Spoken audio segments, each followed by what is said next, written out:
Bonjour Nicolas, bonjour à toutes et à tous.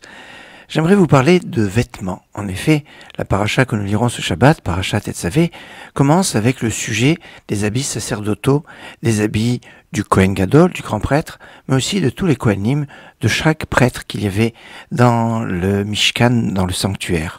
Ces habits font écho aux habits de Adam Arishon. En effet, quand le premier homme a fauté, eh bien, Dieu lui a confectionné des habits. Kutnot or. Alors, il s'agit des habits pour couvrir la peau ou des habits de peau. Et la question à propos des habits va se poser sur la problématique de est-ce que les habits viennent exprimer quelque chose. Quand on voit les habits du Kohen Gadol, les habits du grand prêtre, vont nous permettre de définir, voilà, c'est le grand prêtre. C'est pas l'habit qui fait le Kohen, mais l'habit du roi, l'habit du Kohen vont nous permettre de nous dévoiler qui il est. Mais d'un autre côté, l'habit peut aussi cacher, peut être une notion de révolte, quelque part, de trahison.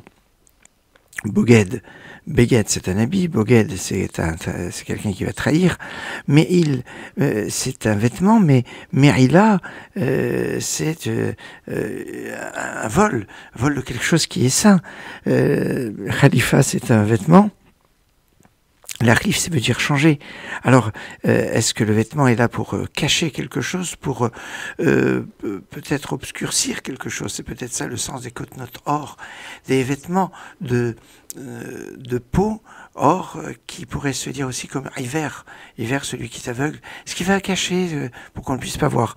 Ou alors, comme aurait dit Rabbi Meir, c'est kotnot or, le mot or avec un aleph, or qui veut dire la lumière, et qui va donner une nouvelle lumière, et qui va peut-être donner la possibilité à celui qui a fauté, Adam Arishon, Adam le premier homme, d'avoir une lumière vers l'avenir et de peut-être percevoir les choses d'une façon différente.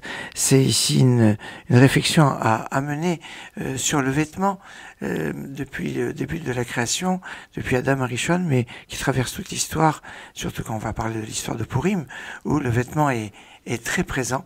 Mais pour l'heure, je vous souhaite une excellente journée.